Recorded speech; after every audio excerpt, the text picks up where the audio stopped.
Escalating tensions over Taiwan are also causing friction in Europe, where the French president has come under fire. Emmanuel Macron has said that Europe should avoid being caught up in such conflicts.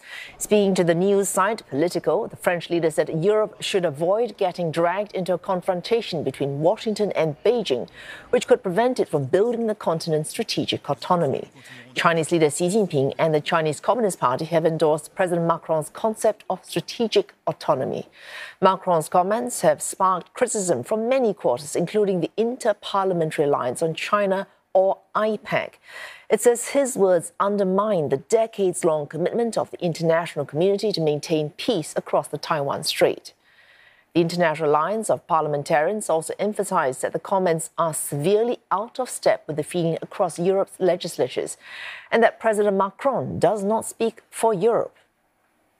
Mr Macron's remarks also raised eyebrows in Washington. The White House reaffirmed the strong alliance and friendship between France and the United States. And for more of this, Ollie Barrett joins us live from London. Ollie, does Mr Macron speak for France? And if he does France's stance differ materially from other European countries? Certainly he speaks for the French government, and it is certainly also the case that the comments that he has made on the way back from that visit to China about Taiwan do differ from the type of tone that many other European leaders, particularly the leaders of the major European economies, have been making recently. And that's one of the reasons that there's been such a sharp reaction to the comments that Emmanuel Macron made, as you say, talking to Politico, saying that the worst of things, he said, would be to think that Europeans must be followers on this subject. He talked about not adapting ourselves to what he described as an American rhythm and a Chinese overreaction. He talked about what he described as a trap for Europe to get caught up in crises that are not ours. Now, the comments do, in a sense, reaffirm what is a long-standing policy and ambition of Emmanuel Macron, that Europe should be pursuing its own strategic autonomy, that idea of avoiding military and economic dependencies of one sort or another. So in one sense, no huge surprise to hear Emmanuel Macron making comments like these. But as I say, the specific words that he used, the way he talked about Taiwan and some of those international relationships, absolutely leading to strong criticism here on the European continent. One of the other interesting things to note about the comments that Emmanuel Macron did make is that Politico, which has printed the comments, says that the Elysée, essentially the French government, asked that some of Emmanuel Macron's comments on Taiwan be removed from what was quoted by Politico. Politico talked about there being comments in which Emmanuel Macron spoke even more frankly, in their words, about Taiwan and Europe's strategic autonomy. So there's also this impression that perhaps what we are hearing in terms of those quotes from Emmanuel Macron very much not the entire story. All right, certainly not the entire story. In fact, when Mr Macron was in China with Ursula von der Leyen, there were suggestions that she was there to try and emphasize European unity on the approach to China. Within Europe itself, there is not so much unity when it comes to how to approach the Chinese question. And within the UK has its own reaction. We've seen some parliamentarians coming out strongly against these remarks from Mr Macron.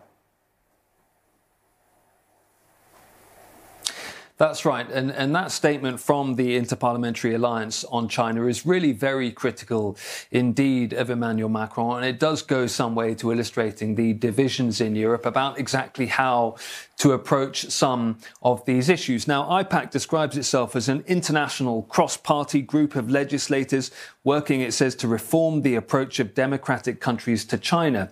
And when it comes to those Emmanuel Macron comments about Taiwan, it describes them as being severely out of step with feeling across Europe's legislators and beyond. It also talks about the timing being misguided because of those military drills that have been taking place close to Taiwan. And it's also worth noting that when it comes to UK parliamentarians who've signed up to this statement from IPAC, it really is cross-party in many ways. You have parliamentarians there from the Conservative Party who are in government at the moment, but also from the opposition Labour Party, from the Green Party. You have have representation as well.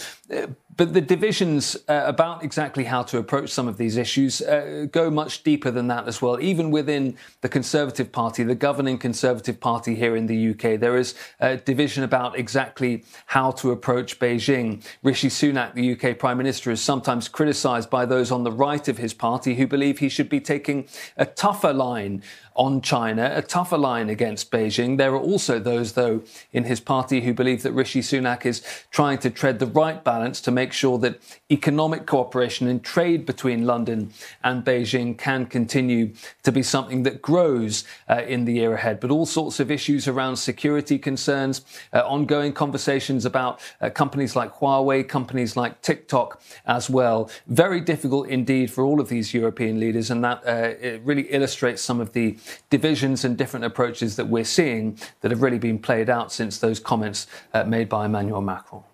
Oh, thank you for that. Ollie Barrett reporting live to us there from London.